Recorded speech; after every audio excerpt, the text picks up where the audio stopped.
Why cryptography matters for security and CTFs. The two main classes of cryptography and their uses, RSA and some. By the way, do you think we should add? We have SIP to John, and it's just this. We don't have to add RAR to John, right? Nah, we don't need to. We have both of the others too. There.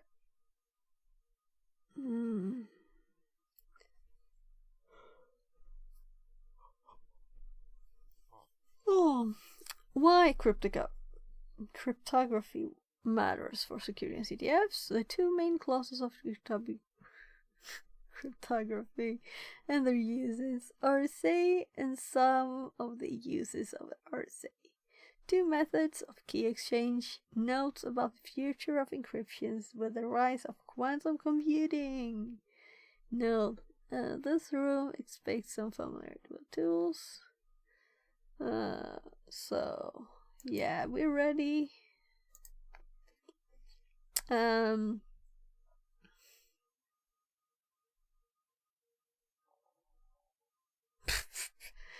I agree not to complain too much about how theory heavy this room is.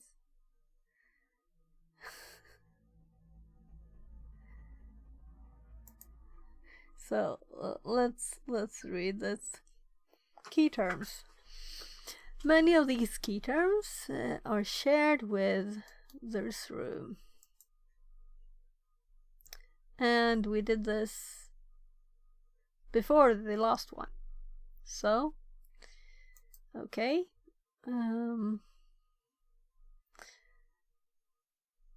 Actually, I will TTS this.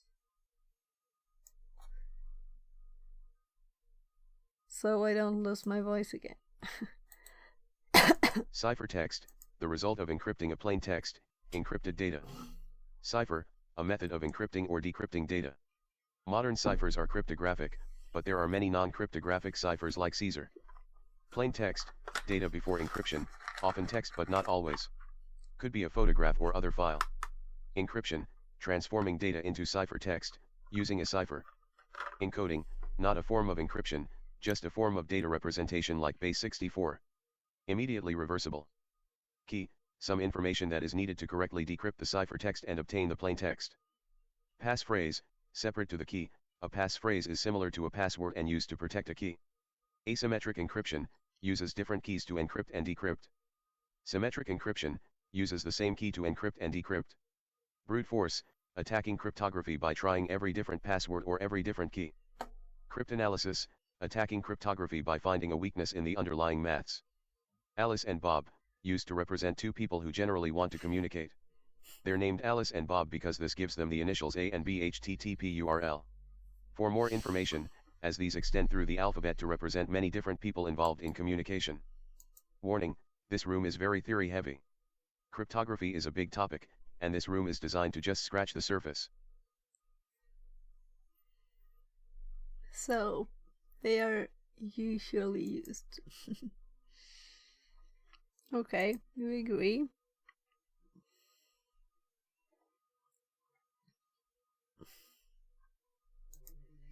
Well,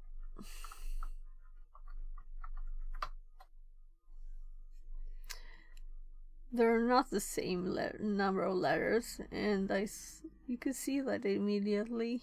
But what is the hint? Research. Yeah, but it didn't mention passphrases here.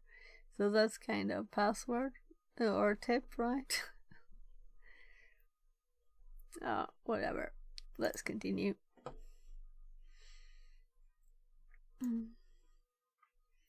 Why?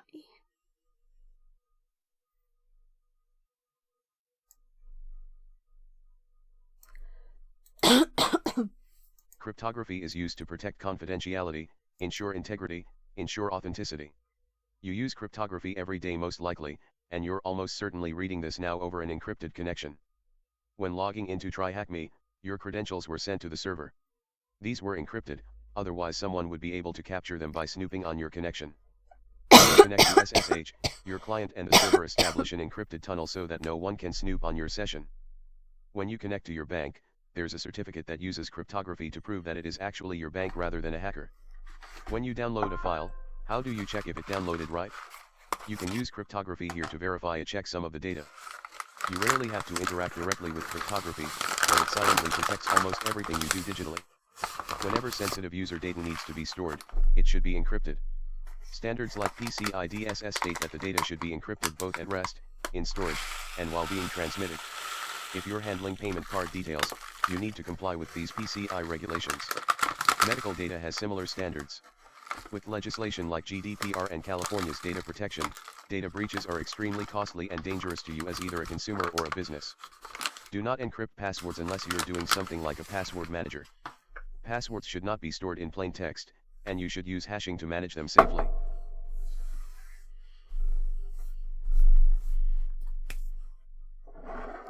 There.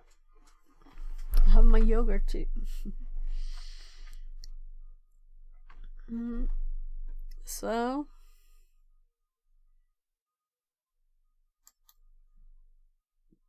oh, it's a PDF. Well, let's not say that.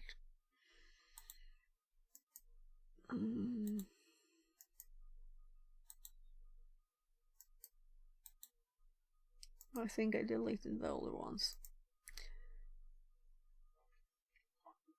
Oh my god.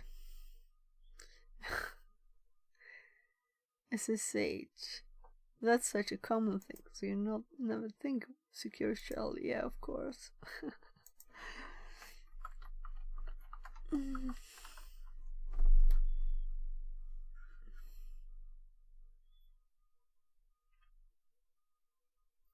Should I just type?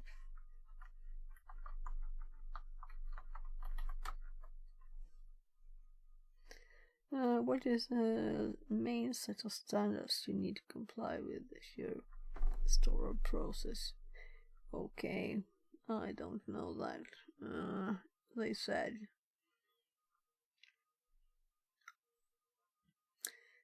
Is this the one? So with these. So I guess it's this.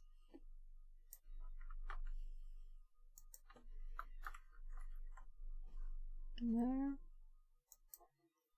And they said it was intensive with facts. So far it's tiny texts. Okay.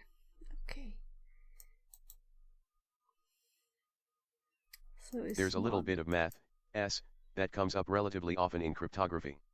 The modulo operator. Pretty much every programming language implements this operator, or has it available through a library. When you need to work with large numbers, use a programming language. Python is good for this as integers are unlimited in size, and you can easily get an interpreter. When learning division for the first time, you were probably taught to use remainders in your answer. X%y is the remainder when x is divided by y. Examples. 25% 5 equals 0, 5 asterisk 5 equals 25, so it divides exactly with no remainder. 23% 6 equals 5, 23 does not divide evenly by 6, there would be a remainder of 5. An important thing to remember about modulo is that it's not reversible. If I gave you an equation, x% 5 equals 4, there are infinite values of x that will be valid. So, 25, 7. I didn't do that many in my head either. So, and that mod if you've done any programming, Types of encryption. The two main categories of encryption are symmetric and asymmetric. Symmetric encryption uses the same key to encrypt and decrypt the data. Examples of symmetric encryption are DA, broken, and AES. These algorithms tend to be faster than asymmetric cryptography, and use smaller keys. 128 or 256-bit keys are common for AES, DA keys are 56 bits long. Asymmetric encryption uses a pair of keys, one to encrypt and the other in the pair to decrypt. Examples are RSA and elliptic curve cryptography. Normally these keys are referred to as a public key and a private key. Data encrypted with the private key can be decrypted with the public key, and vice versa. Your private key needs to be kept private, hence the name. Asymmetric encryption tends to be slower and uses larger keys. For example, RSA typically uses 2048 to 4096 bit keys. RSA and elliptic curve cryptography are based around different mathematically difficult, intractable problems, which give them their strength. More about RSA later.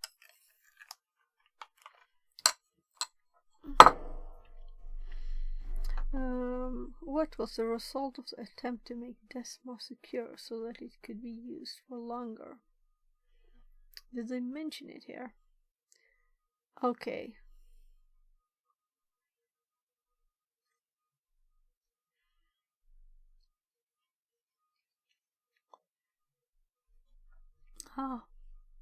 I must say this is not my what I'm most interesting, but I guess it's very important.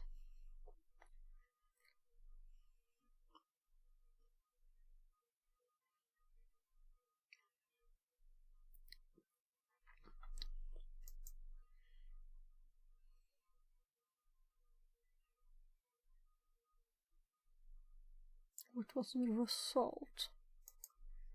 It wasn't in here, right?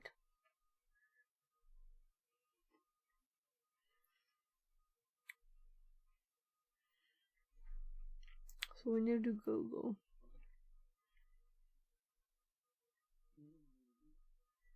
I hate these kind of questions, you know.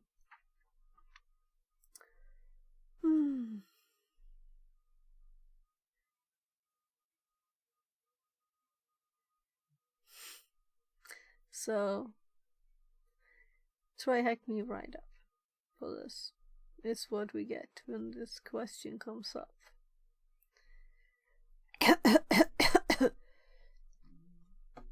Although I wouldn't mind clicking one of those actually. Let's see.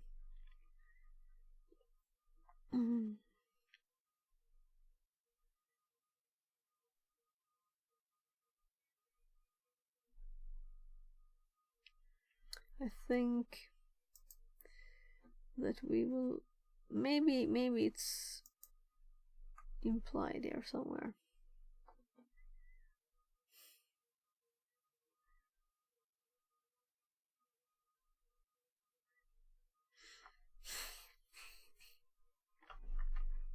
If you know the answer, you can tell me. That's okay. I don't care about getting these myself. I just think it's annoying that you need to type the right words. So, these are obvious, you know. But here you have to have the right words. What was the result of attempt to make DES more secure so that it could be used for longer?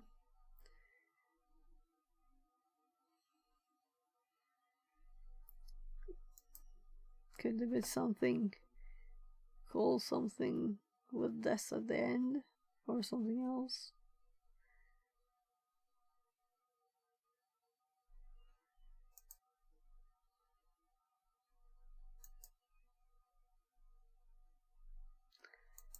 This is long.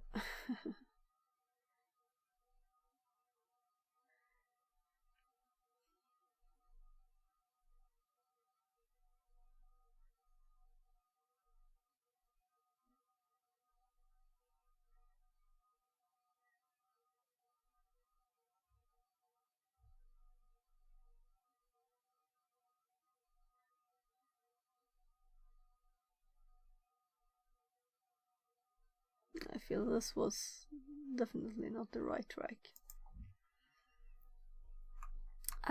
Let's look. So I don't want to scroll too far because there might be interesting things ahead. So task 5.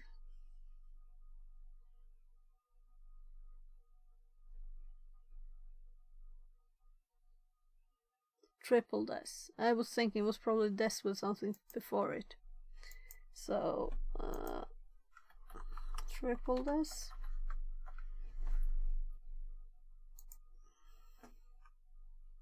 If I had googled something smarter, I would probably have found it right there. So RSA. Rivest Shamir Alderman. The math side. So that's what that stands for. I didn't read that in that long text. Well, let's do the TTS on these texts. It's not... RSA is based on the mathematically difficult problem of working out the factors of a large number. It's very quick to multiply two prime numbers together, say 17*23 equals 391, but it's quite difficult to work out what two prime numbers multiply together to make 14,351, 113x 127 for reference.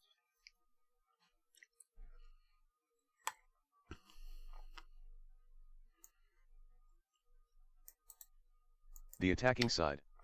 The maths behind RSA seems to come up relatively often in CTFs, normally requiring you to calculate variables or break some encryption based on them.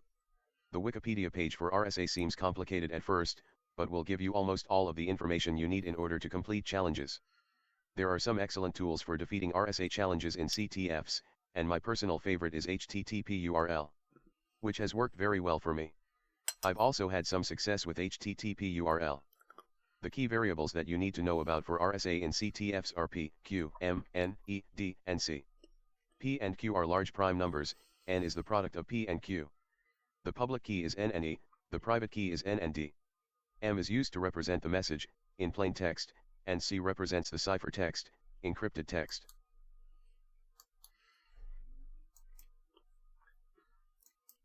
Okay. So these are tools for RSA.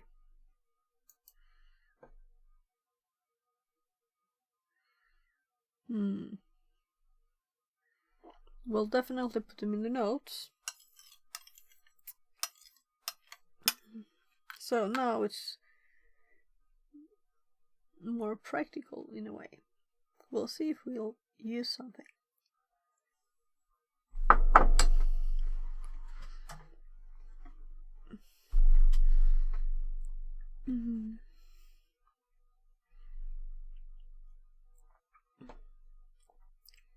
So this is actually called RSA CTF tool.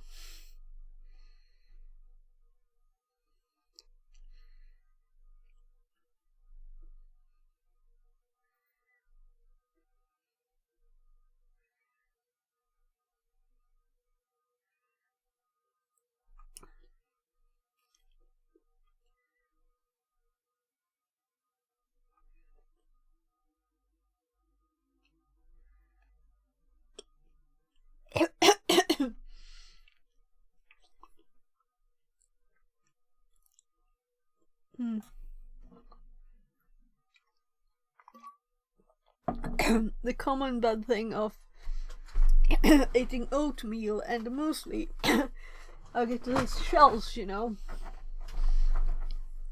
stuck like on the back of the tongue somewhere.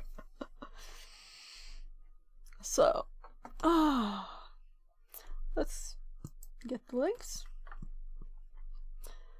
and notes and yeah, this is connected to encryption, but now maybe we should have another one for like more advanced stuff, you know. Or should I just add it here and see if we get more? So if we do RSA and this link,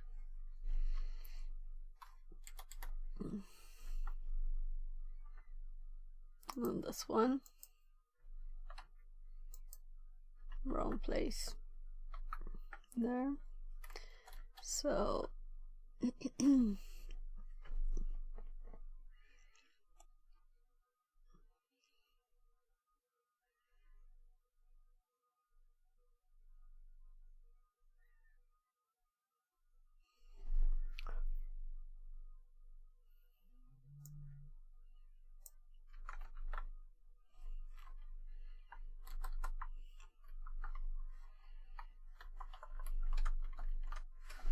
there, tools for RSA challenges and CTFs. And it kind of look like we should do something here.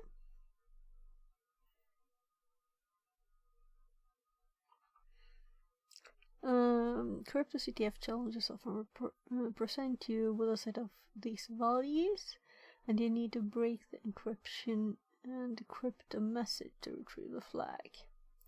There's a lot of maths to RSA, and it gets quite complicated fairly quickly. If you want to learn the maths behind it, I recommend reading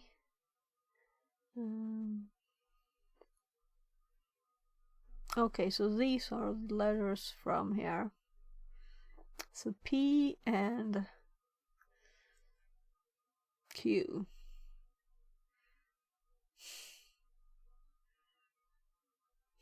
Okay. So it wants us to multiply two numbers. Will we use it somehow?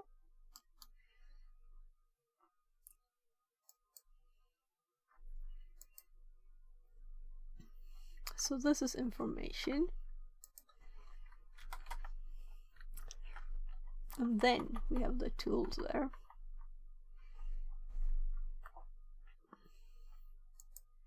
I almost expected that we would need to use these. I closed the calculator. I'm too lazy to do it myself.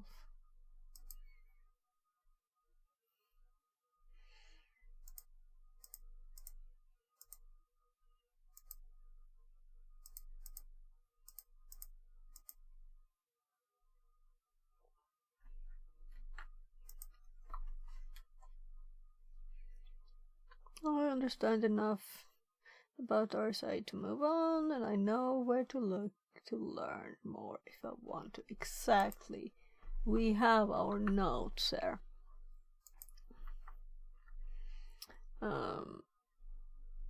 Yeah, there.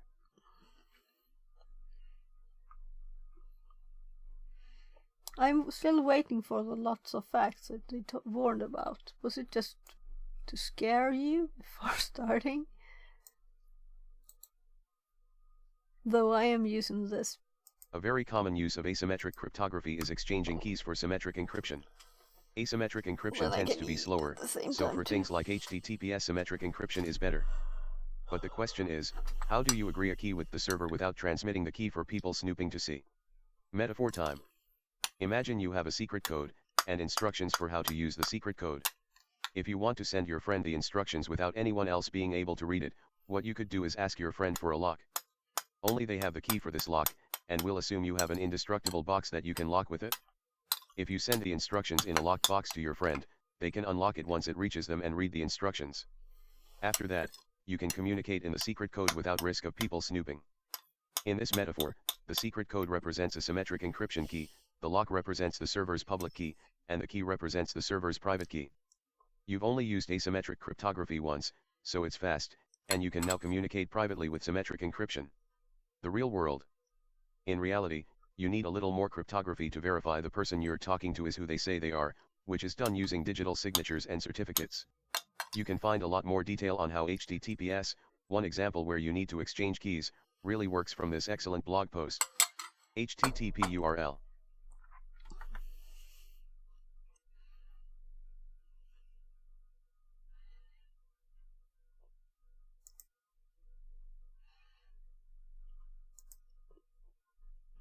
I changed this from just being tools to tools and info, so let's make a note about HTTPS.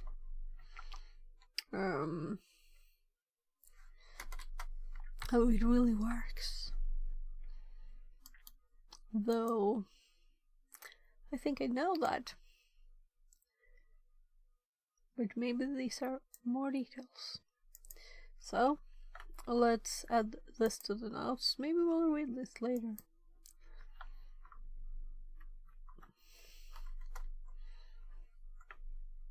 And I control S stuff, so I don't need to.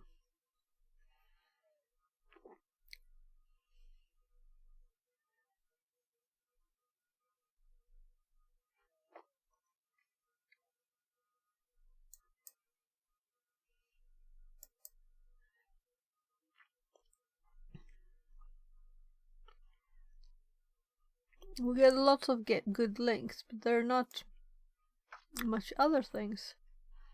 So I guess we'll have to read that one too.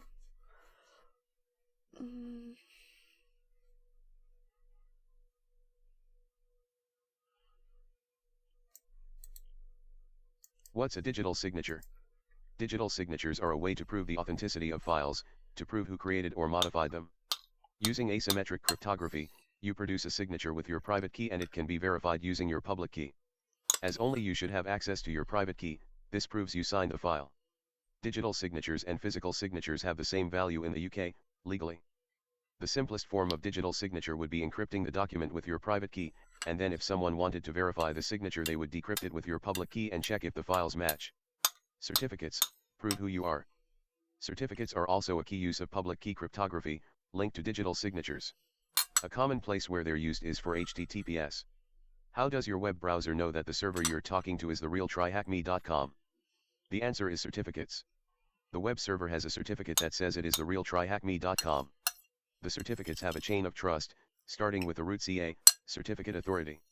Root CA are automatically trusted by your device, OS, or browser from install. Certs below that are trusted because the root CA say they trust that organization. Certificates below that are trusted because the organization is trusted by the root CA and so on. There are long chains of trust. Again, this blog post explains this much better than I can. HTTP URL.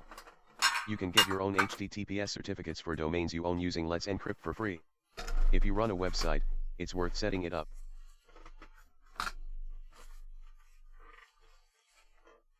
I actually think there's a problem with my certificate. I'll have to look at that again.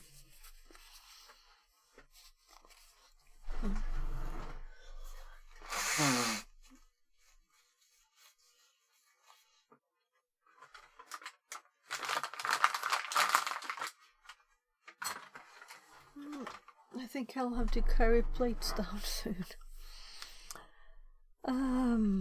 Oh my, I have a bit of a headache. Oh, I dropped my ear thing. I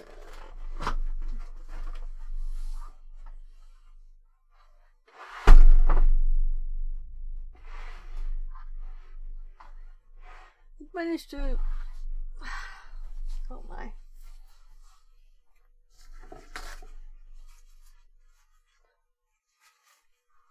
Managed to fall all the way over to the wall there, and it's actually dusty behind all the wires.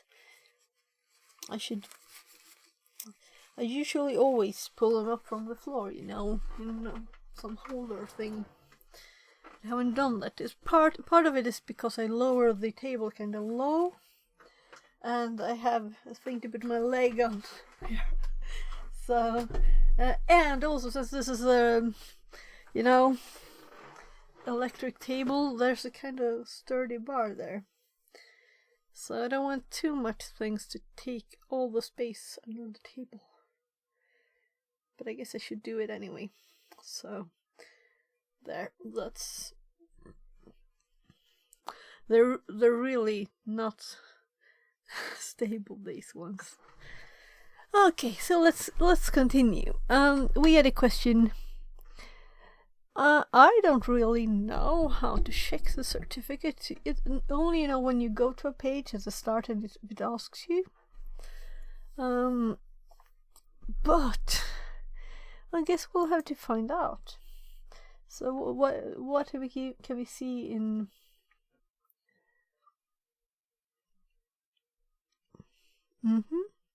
Oh right, it's. Let's drag it over to the same page.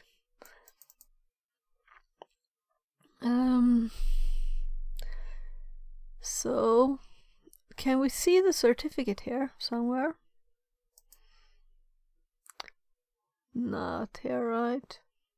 Now you have the chance to be very helpful to me. I'll Google if I can't find it.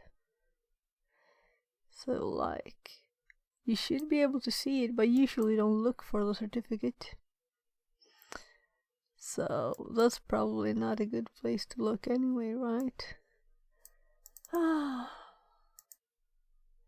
All of them numbers there. cookies.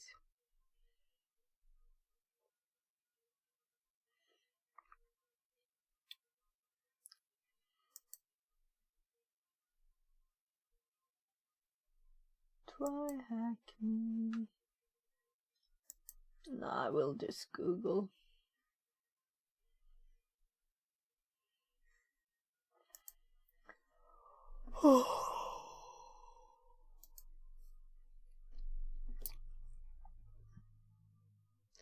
So what's this? Why do I have this here?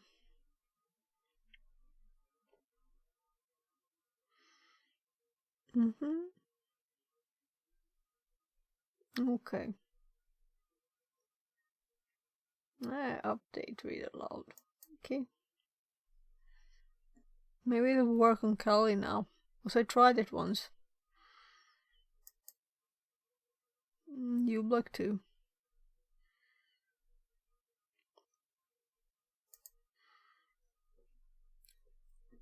I never start Firefox.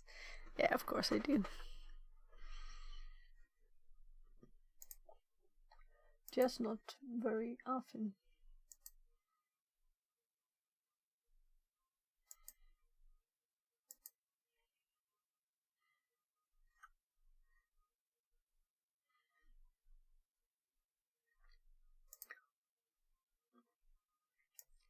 So let's actually close it down.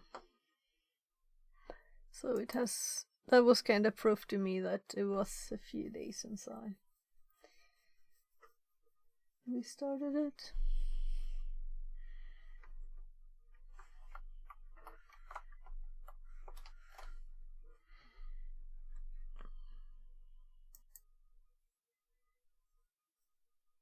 Oh, that was the add-ons.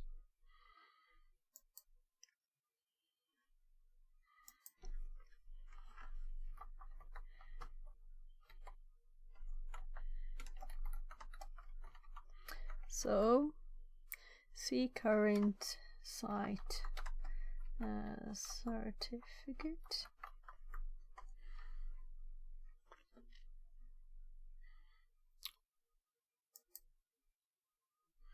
So I can click here. And here you can clear the cookies too. Connection secure. Now we're at actually this page, so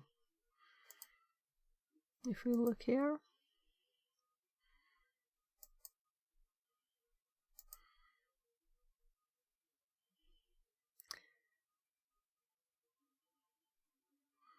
verified by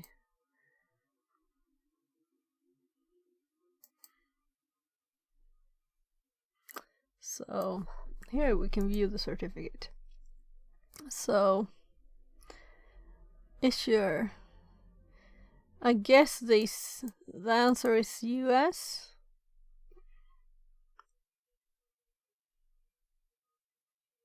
Or E1. But that's interesting. I look at that more after we filled in.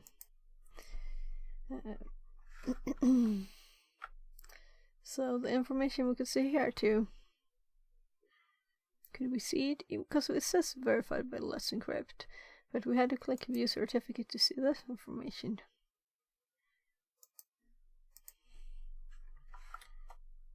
Yeah, then it's E1 then, I guess. So these names, like E1,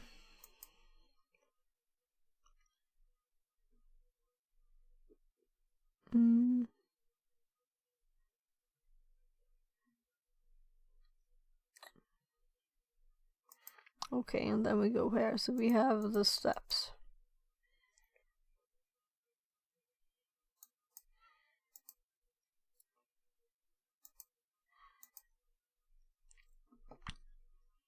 So this goes to itself. Because it's a root. But it's still...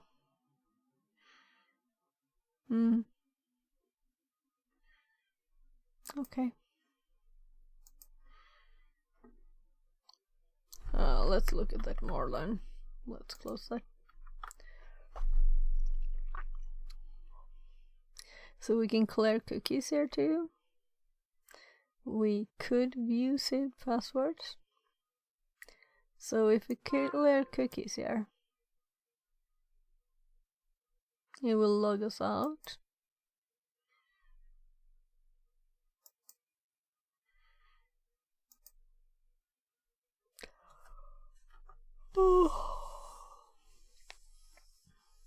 No, it wouldn't, because we were on it, I guess.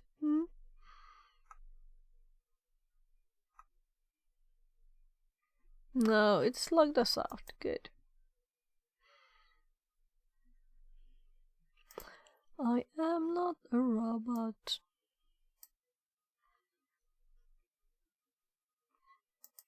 So we'll be right back where we were at. There. Or rather, we hop to the next one. SSH authentication. Decryption and SSH authentication. By default, SSH is authenticated using usernames and passwords in the same way that you will log into a physical machine. We have files.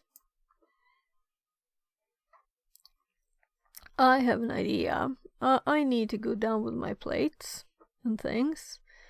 So I'm thinking I'll start the TTS on this and maybe we'll reread bits of it. I'm just going down with the plates while we listen. Encryption and SSH authentication.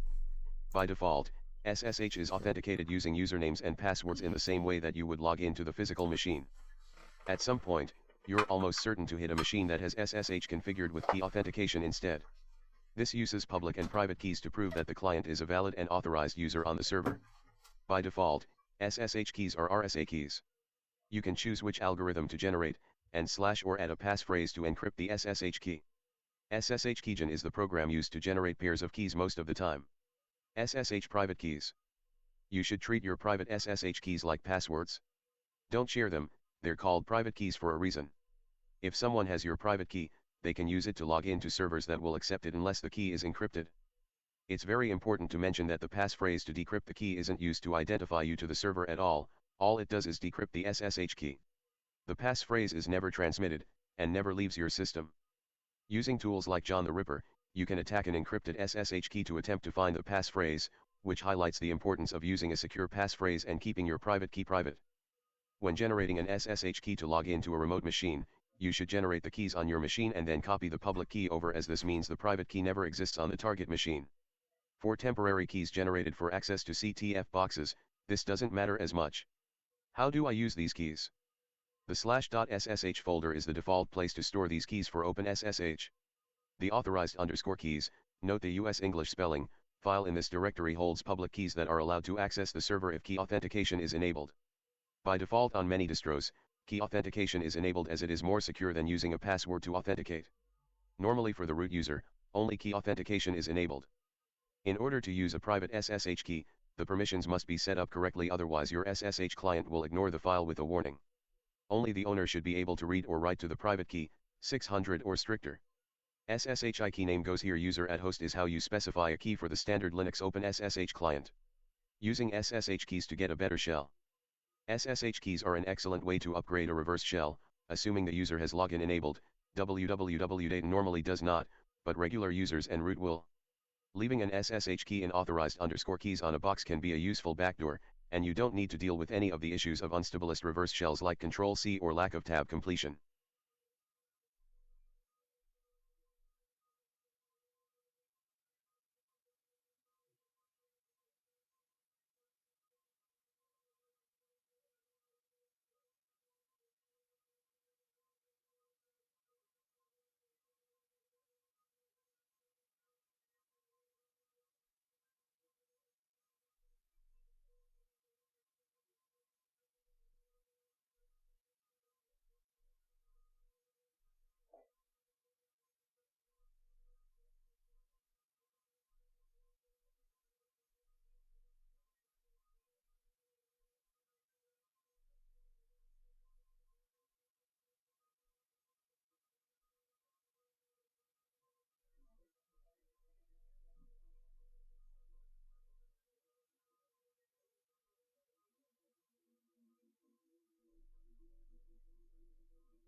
I took the opportunity to do a quick bathroom break, but I also realized what time is it now. Yeah, I'll just go and quickly remind my kid. Let's see, did we have any questions? Because I recognize all of this.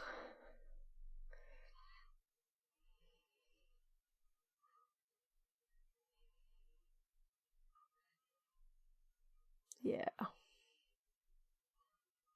I've done this.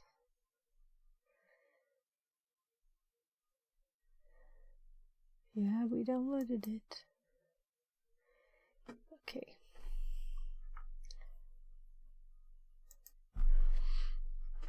So, will the machine understand that I want to open this in Notepad?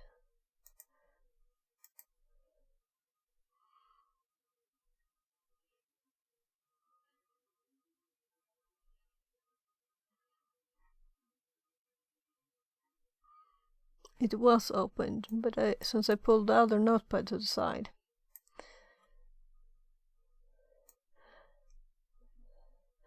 Oh yeah, this is encrypted.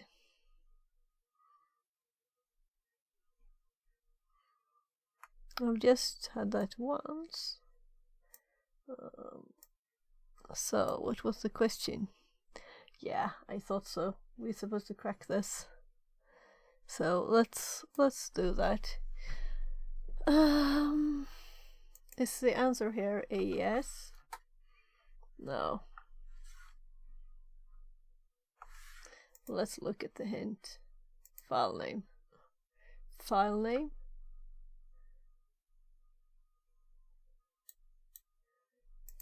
What file name? Okay. So what do you mean RSA?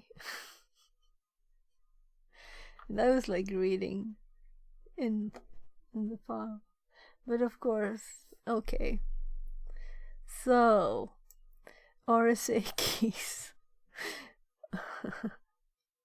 or RSA algorithm. Oh my goodness, what a revelation. But it was, yes. So you don't think about some things because they're just in front of your nose, right? So I copied this. So let's go to the machine and create a file. We stay in the hashes one because we can stay in here. So the file name of this one was kind of odd. Let's just call it just IDRSA, right? So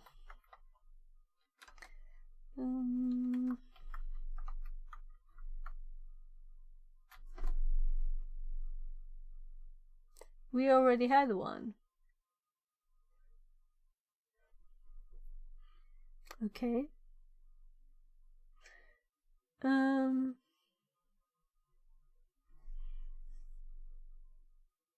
confused. What happened? Because that looked to me like this. That's why I had the problem before.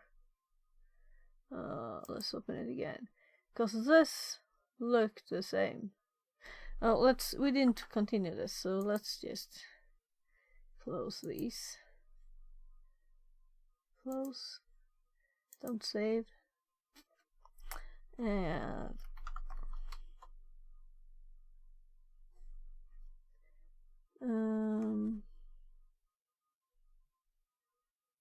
alright, we hopped out of the directory because I closed this by mistake because I thought why would we have gone to the graphical one? Because it looked very much like that.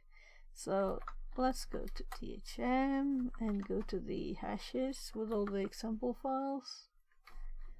And let's look at this again. So we already had one from the other one that we had tested. So let's call this number 2 then.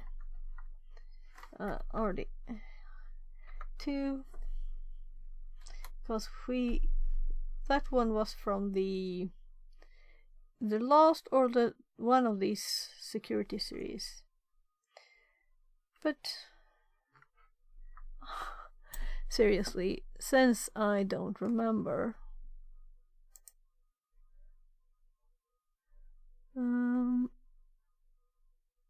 Was it here? So this room.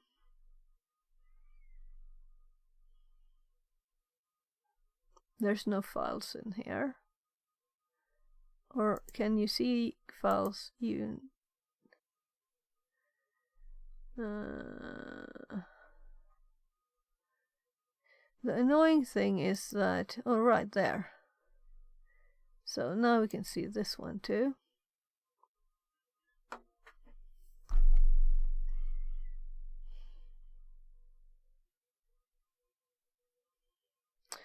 So maybe it was in the room before that then. No, I think I created that directory here.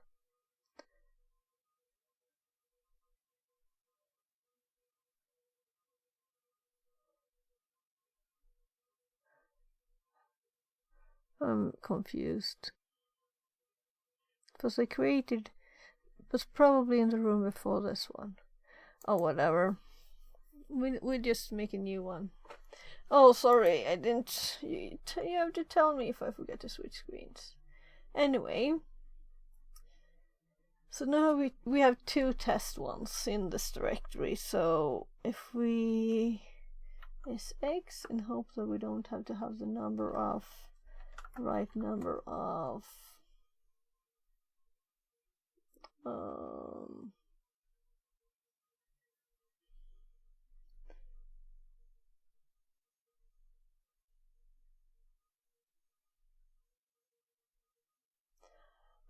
just confuzzle there. Mostly why the ID or say have write and have execute there. But whatever, let's just continue. So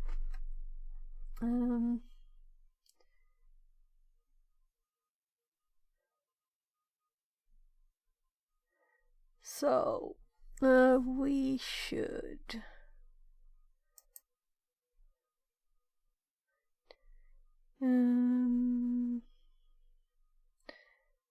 remember how to do this, but we just did it, right? It was just before in between the zip and the rar.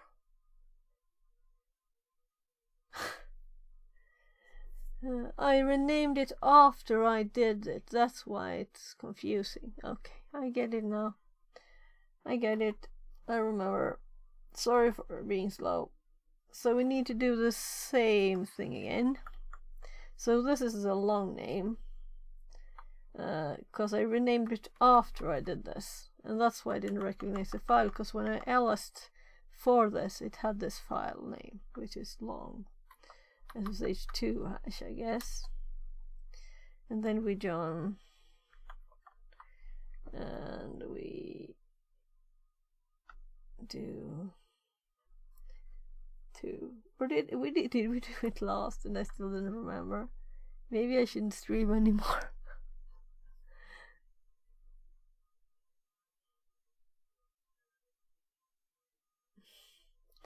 I'm just reflecting over me leaving my computer and every time people leave, about half, even if it's just to do something quickly. So the password of this is delicious, and there. Right now I'm very happy that I'm getting through these, and it's not, I would love to learn more, but I have learned things.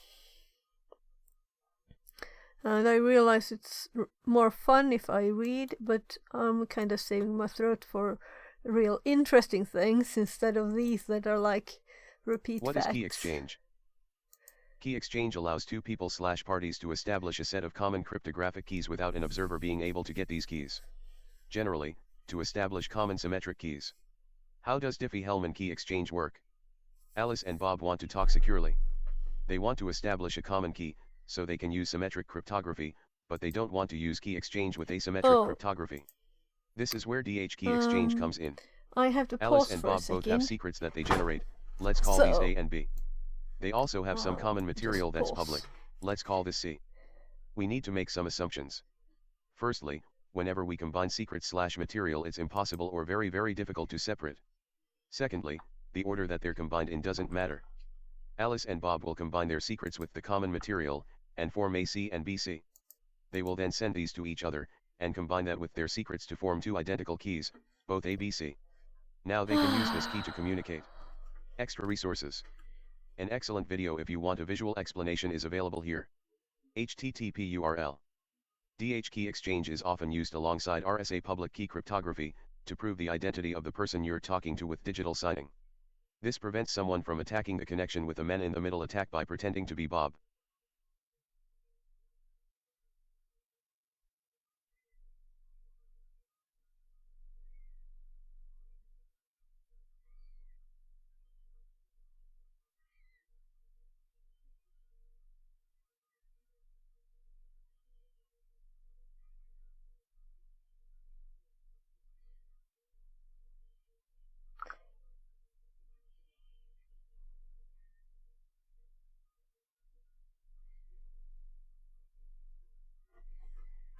So, just a sec here.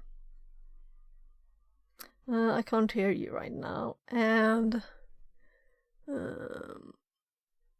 I'm turning off the TTS for a second, because I have a quick meeting that I didn't have. I would have heard it if I had Discord on. And I always have, usually. So I'm just going to mute my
Oh, sorry. I thought I unmuted myself. That wasn't really planned, but I had to talk to someone who was trying to call my kid. So I have to just go to my kid for 12 seconds and say that he will try again in 20 minutes. So, one second, I'll be back.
Okay. I think I know why my kid didn't reply. I think he fell asleep.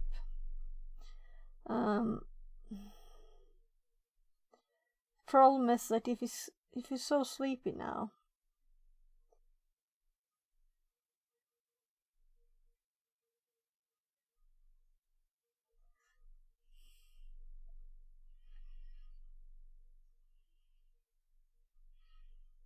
Okay, so I'll just have to send a message in Swedish, and then I can talk in English. And maybe we should switch to something, like a box, but I'm also thinking that I need to do some other things today. Welcome in! And do I not have the TTS? Oh no, I stopped the TTS quickly there.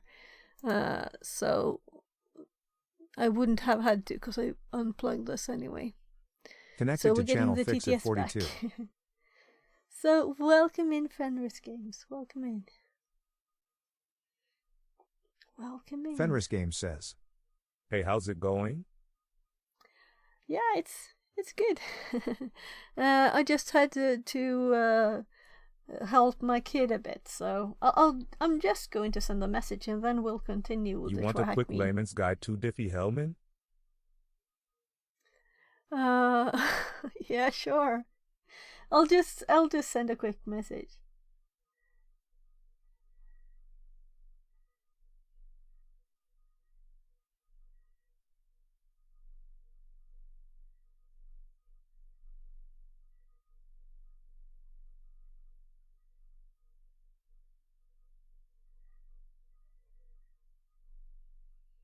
And I'm writing in Swedish, so I can't speak in English at the same time.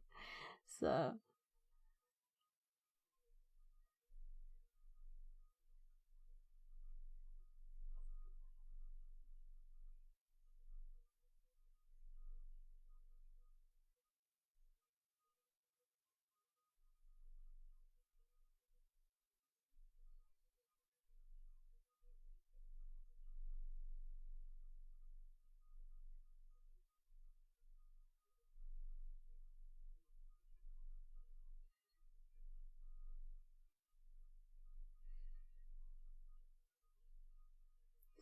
there. So In layman's terms and very simplified. I haven't read this yet. Before in this room, it's been very, very simple. So this is probably very simple too. Basic level, yeah. So, but I haven't read it yet. So, just a second.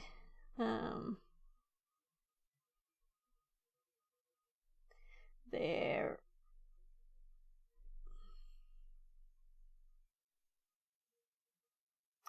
Right. I'm just checking everything so I didn't forget anything. I thought almost at first when he sent me a message that he Man, it seems I can't spell XD. Well, the spaces tend to move around a bit. So let's see. Explaining Diffie-Hellman key exchange. What is key exchange? Key exchange allows two people, parties, to establish a set common cryptographic keys without an observer being able to get these. Generally, to establish common symmetric keys. How do Diffie-Hellman key exchange work? Alice and Bob, as I mentioned at the start there, want to talk securely. They want to establish a common key so they can use symmetric cryptography, but they don't want to use key exchange with asymmetric cryptography. This is where the H key exchange comes in. Alice and Bob both have secrets that they generate. Let's call these A and B. They also have some common material that's public. Let's call this C. So just checking what we did before. They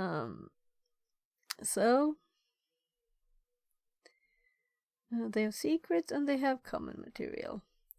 We need to make some assumptions. Firstly, whenever you combine secrets material, it's impossible or very, very difficult to separate. Secondly, the order that they're combined in doesn't matter. Alice and Bob will combine their secrets with the common material and form AC and BC. They will then send these to each other and combine that with their secrets to form two identical keys, both ABC. Now they use this key to communicate. Okay.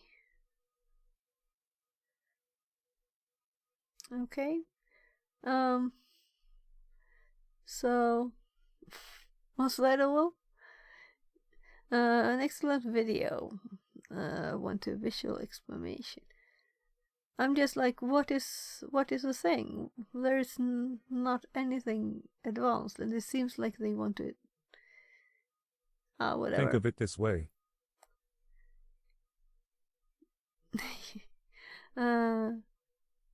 I'm trying to find something that would be. You have two numbers. Yeah, this is so simple. I mean, why would they even explain it? The H key exchange is often used alongside RSA public key to provide it, and the person talking with it is signing this prevents someone from knowing the connection. Let's look at this video, though I don't get still why they would explain it even. So let's see. We talked a bit about end-to-end encryption already, NVM, then I teach network fundamentals, and this is part of my course, D. Oh, cool. So maybe you could tell me why they would explain this. Because it's so simple. So there must be more. I'm looking for the more part. But I can just look at this. Symmetric key because it's a fundamental part of cryptography. So you and me have some kind of secret key, and we use that to talk securely. Yeah. Diffie-Hellman is how we get that secret key. Diffie-Hellman was first published in 1976 and has become pretty much a staple for any kind of cryptography tool. Whenever we use cryptography, we usually need to have a symmetric key, and to get that we often have to perform some kind of Diffie-Hellman. It's so prevalent that your phone is probably doing it right now. When you log onto the browser to watch this video, you perform a Diffie-Hellman key exchange. When you open up your phone and it connects to any server, it'll almost certainly perform a Diffie-Hellman key exchange. If not now, within the next few minutes. It's unbelievably important and unbelievably common. The problem with Diffie-Hellman is it's quite mathematically complex. It depends on your level of mathematics. So what I thought we'd do is we cover the mathematics in the extra bits, and then we look at a kind of working example of what actually happens as an overview for those people who are just not interested in mathematics because they don't implement it and they don't really mind. So we'll do both, and that way hopefully there's something for everyone. We shall see. So perhaps Diffie-Hellman key exchange is slightly misnamed in the sense that what we don't actually do is exchange a key because then it will be out in public and we can see it. What we actually do is exchange some public variables and we combine them with some private variables we've kept hidden so that we can both create the same key. So we're actually creating a key together in some sense. So as always, we'll go back to Alice and Bob for this. So let's have Alice over here and Bob over here. I'm going to sort of spread this out a bit because we're going to bring these in. Hopefully there's something for everyone. So perhaps Diffie-Hellman key exchange is slightly misnamed in the sense that what we don't actually do is exchange a key because then it will be out in the public and we'd see it. What we actually do is exchange some public variables and we combine them with some private variables we've kept hidden so that we can both create the same key. So we're actually creating a key together in some sense. So as always, we'll go back to Alice and Bob for this. So let's have Alice over here and Bob over here. I'm going to sort of spread this out a bit because we're going to bring these in and I don't want to run out of space. So Alice and Bob are here. These are their own machines and this is the kind of public area. So anything that Alice and Bob send to each other or agree on in public is going to be in this area. So as an attacker, if we want to break this key exchange, if we want to find out what the secret key is, we have to use these variables to do it. And that hopefully will explain why that's difficult to do.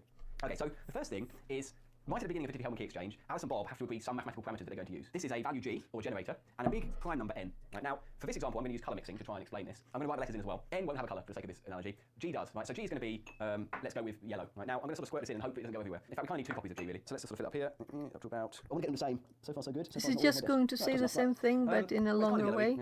Often, they're shared at the very beginning of the handshake. Sometimes they're just embedded in standard, or everyone always uses the same one. It depends on the situation.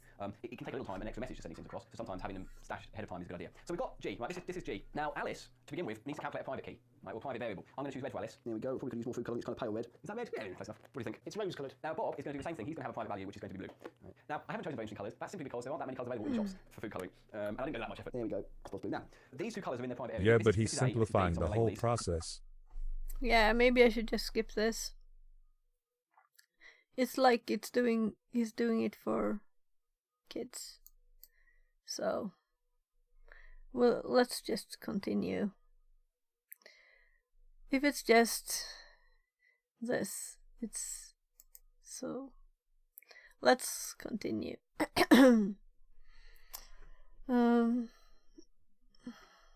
What is PGP? PGP stands for Pretty Good Privacy. It's a software that implements encryption for encrypting files. Encrypting. For further details, signing in more. What is GPG? I'm just remembering I listened to the Security Now thing, and he had just so much problems saying one of these things. But I think it was an old episode that I had still in my podcast list. So it wasn't the latest one. GNU-PG or GPG is an open source implementation of PGP from the GNU project. You may need to use GPG to decrypt files, CTFs with PGP, and GPG private keys can be protected with passphrases in a similar way as SSH private keys. If a key is passphrase protected, you can attempt to crack this passphrase using John. Yeah, oh, what a surprise, GPG to drown. Key provided in this class is not protected with passphrase. Why? The man page for GPG can be found here online here. I remember like PGP from lots of years ago. Long. I wonder how long it's existed. So, Fenris Games. So you work with teaching network fundamentals. Oh, that's cool.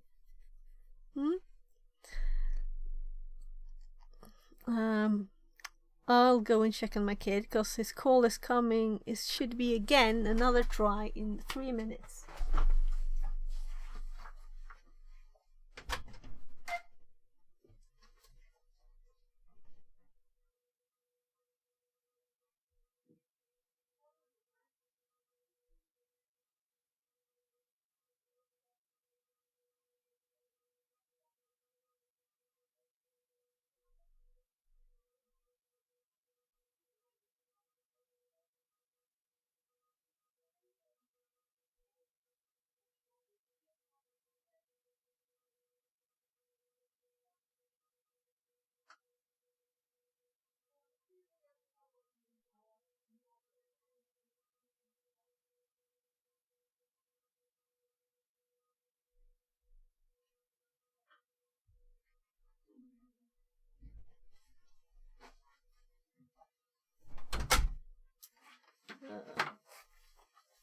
So there, I'm back. So he was awake, but he's got sleeping problems and autism, and he's supposed to have a answer meeting now. We'll see if he can do it. If he can't, we understand, So let's see now. Yeah, open source, same as SSH, and man page. Okay. So, okay, nice. We have encryption there. And we have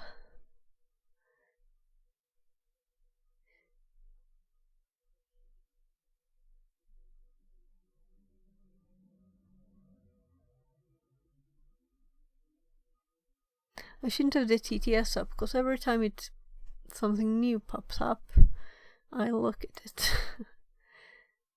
It's bad enough with the OBS, because you have the chat there too. So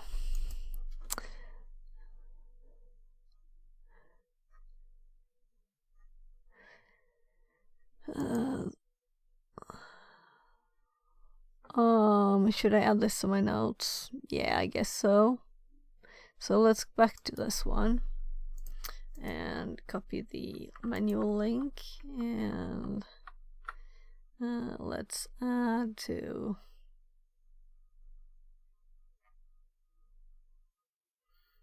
here GPG there. So we have it there. Now we can always have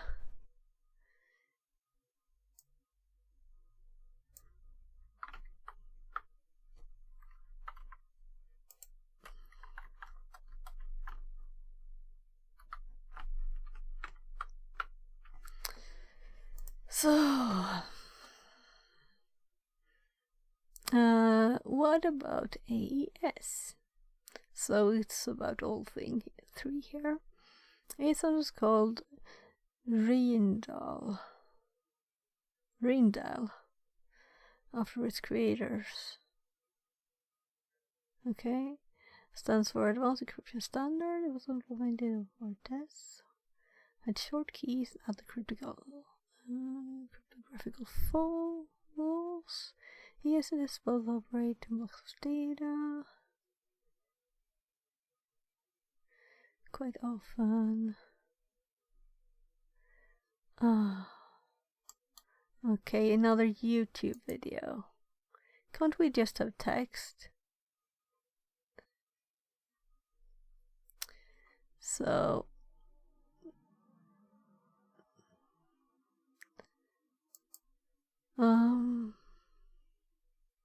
we could Google instead, or we could actually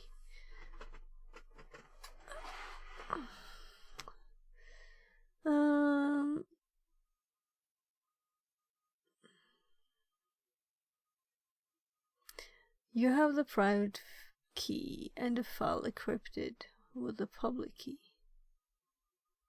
Decrypt the file. Okay, so what did we actually download? Didn't we click this one? No, we didn't, so it's a zip. No, FixerBot says. I was going to delete New it. follower Tapu. Less than 3. Hello, Tapu. Welcome in. So, again, we're going to have to... let's make this smaller. And let's just drag it over.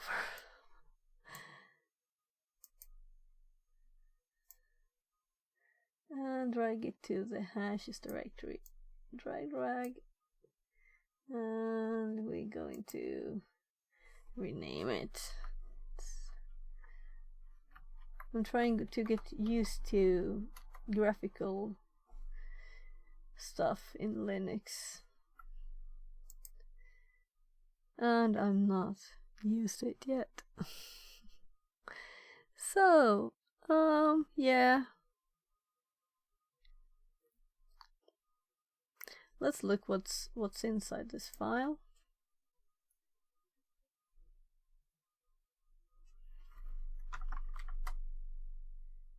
And I called it GPG. This will be exciting to see if it makes a directory like one of them did, or if it doesn't. Okay, we have a key and we have a GPG message. So,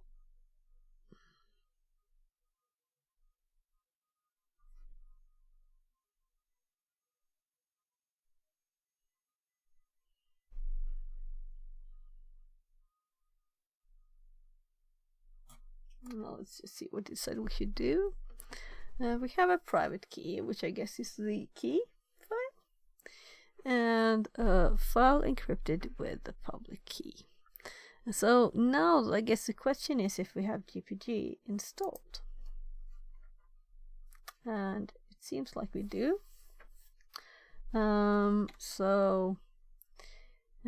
have the link there, but we may have help, right? And we do. So let's take the opportunity. Oh, that's horrible. To actually add help here. So sorry for flipping back and forth. It's supposed to be info. And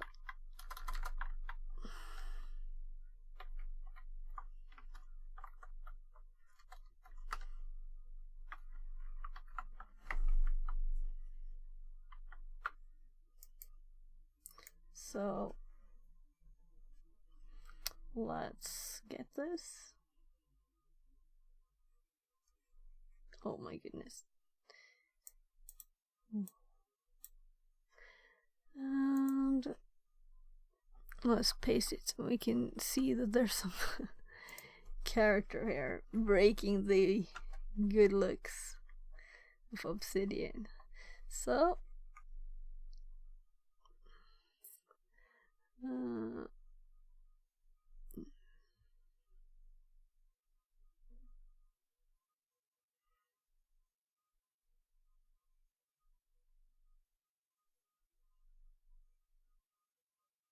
encrypt, decrypt. Decrypt is default, so we probably don't have to say anything then. Was there a main syntax thing here?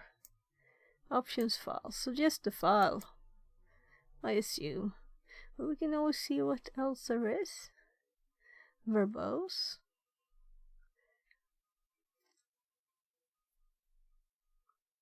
Get the output to file. Oh, nice.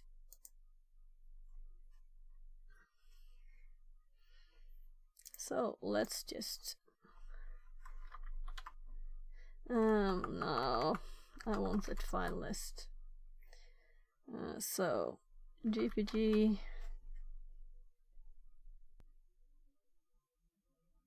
we also would have to add the key, right? Cause how else would it know? We need that too. Will it ask for it automatically? Should we try? So K is list secret keys, generate key, signed key. We don't want to do any of that.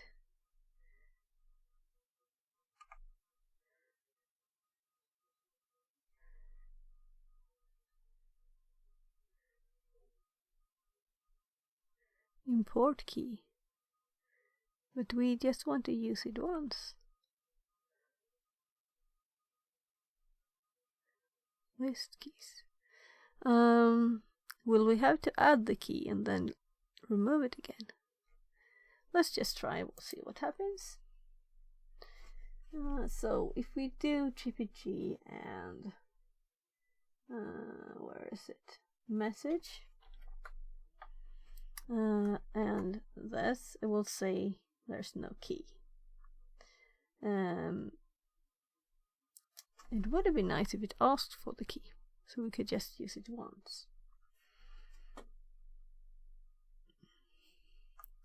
So, Fenris, do you know if there's a way to not have to add the key? That's just a fake example key.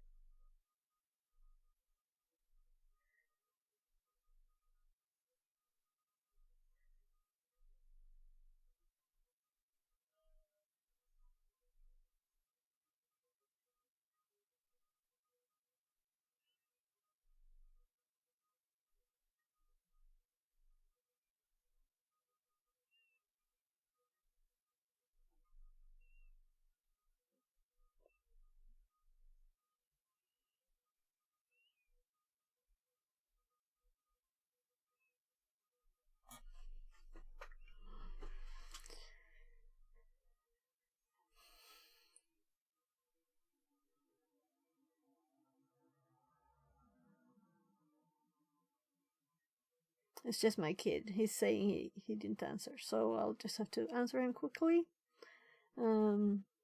So quiet while I'm typing Swedish.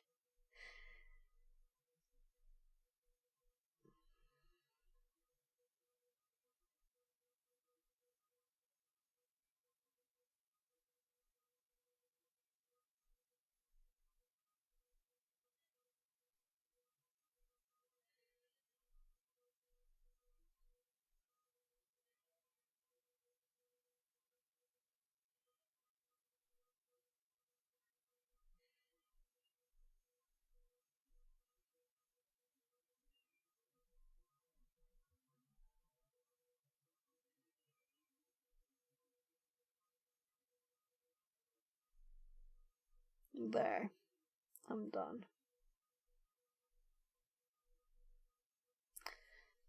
There. So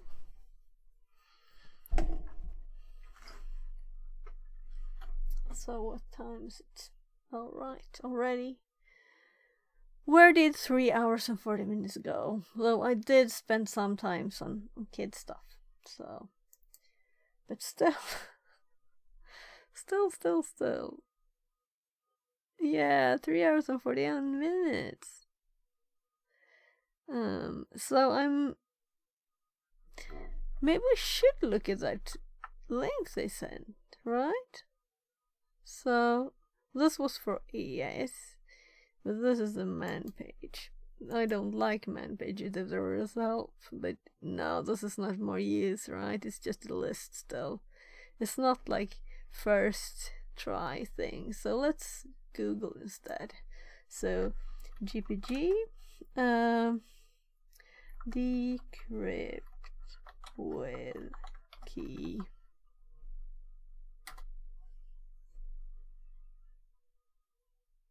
Yes.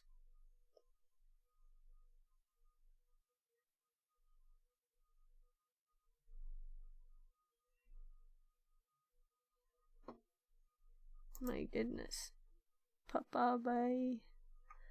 I already have the private key.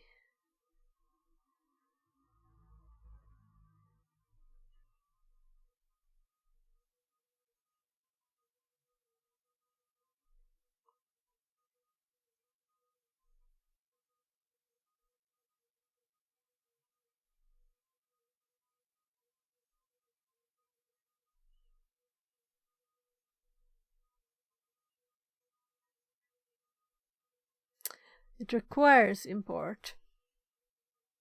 I didn't want it to require import. I want exactly the same thing as the one asking the question here.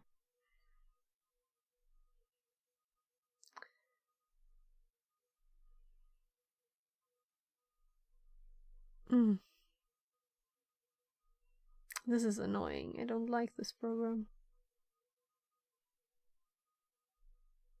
I guess it would be useful if you would use it several times, but for just one test. So let's see. You don't need to expressly declare secret key and then go on.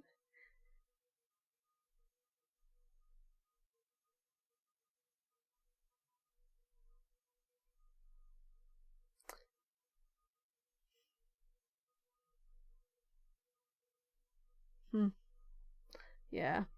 So nothing except a confirmation that I guessed right with import. So I guess we just do it then. Just the file names again. So GPG import. And the key had try me dot key. So, and now we do it again.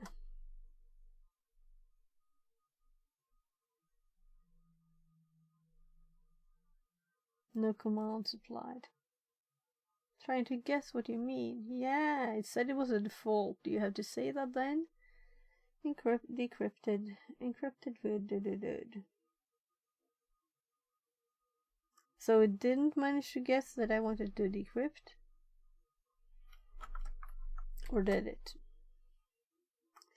So let's just...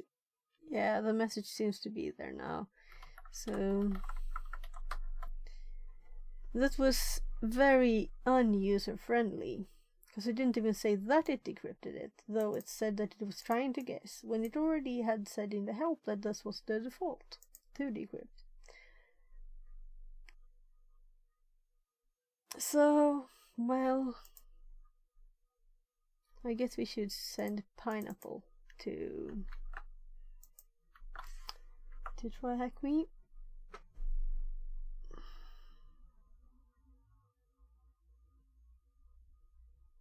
Yeah, we did that.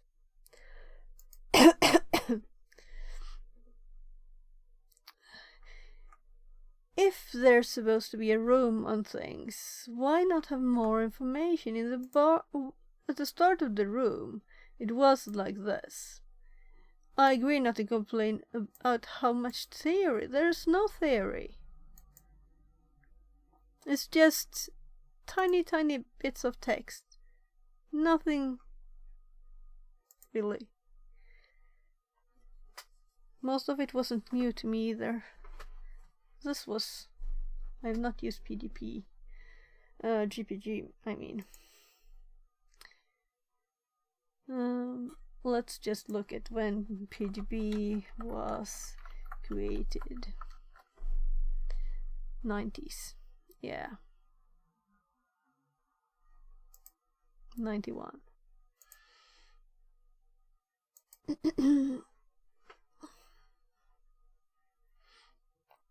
So I'm sorry if I'm annoyed at this not teaching stuff much. But I guess I want to go through this. Quantum computers will soon be a problem for many types of encryption. So, Asymmetric and quantum. While it's unlikely we'll have sufficiently powerful quantum computers until around 2030, once these exist, encryption that uses RSA or elliptical curve cryptography will be very fast to break. This is because quantum computers can very efficiently solve the mathematical problems that these algorithms rely on for their strength. AES/DA and quantum. AES with 128-bit keys is also likely to be broken by quantum computers in the near future, but 256-bit AES can't be broken as easily. DA is also vulnerable to attacks from quantum computers. Current recommendations.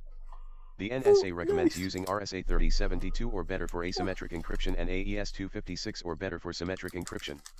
There are several competitions currently running for quantum-safe cryptographic algorithms, and it's likely that we will have a new encryption standard before quantum computers become a threat to RSA and AES. Learn more about quantum computers and cryptography. If you'd like to learn more about this, NIST has resources that detail what the issues with current encryption is and the currently proposed solutions for these. http URL.